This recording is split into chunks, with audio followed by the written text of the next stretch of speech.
Edmiston.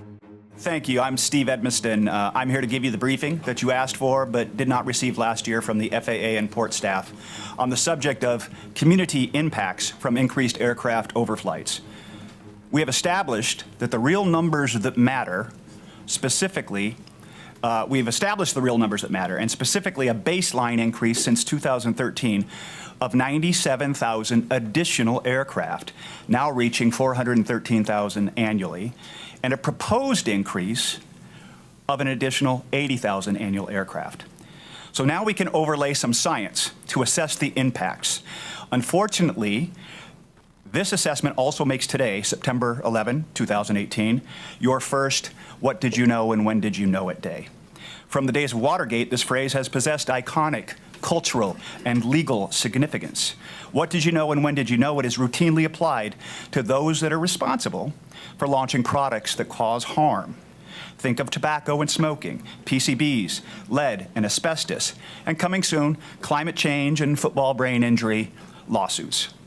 Your product is aircraft operations. Today's "what did you know and when did you know it" subject is the harm from noise. It's the tip of the iceberg, and here we go. Today you know this. In 2017, the Occupational and Environmental Medicine study associated exposure to aircraft noise with hypertension, cardiovascular disease, heart attacks, and stroke, and that each nighttime 10 decibel increase substantially raises those risks. And today you know this. The International Journal of Cardiology and Journal of American Cardiology in 2018 both published conclusions that aircraft noise associates with sleep disturbance, stress, impaired cognition, hypertension, heart failure, stroke, and that nighttime noise increases these harms. And today you know this. 1 month ago, the International Journal of Environmental Research and Public Health concluded that noise from airports that are transitioning to automated flight systems, think next gen, pose serious health threats to the overflown communities. And today you know this. The European Heart Journal this year concluded that the savings to airlines and airports in fuel and efficiencies does not outweigh the public health costs associated with the cardiovascular harms from aircraft overflights. And today you know this. A 2018 National Academies Press Children's Learning Study correlated noise exposure with reduced student test scores and learning capabilities. And today you know this.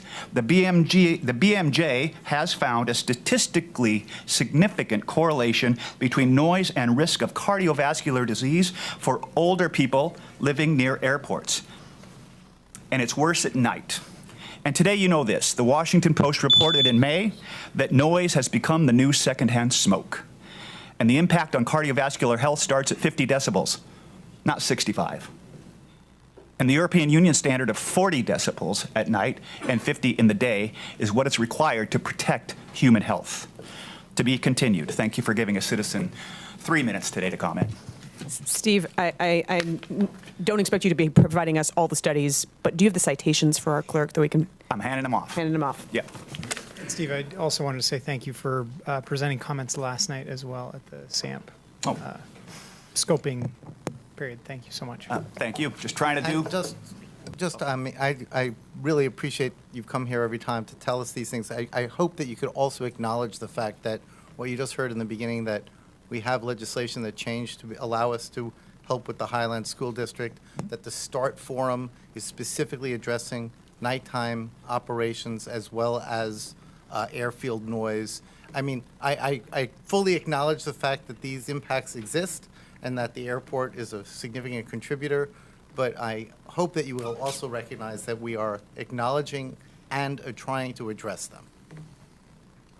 It's not. I appreciate your comment. I'm guessing we don't want to have a debate on that. I'm just yeah. Whether you it's adequate or not is not the point. Yes. It's just that we are not ignoring it. Yes. And everything that you've said and everything that Congressman Smith's office has led on, yes, those are excellent, excellent moves. And supporting mitigation for the schools that are right under the flight path at the Highlands School District is an excellent idea. There's just that's tip of the iceberg, and 90% of the citizens in the community are not being mitigated. Yeah, thank you. Thank you, Steve.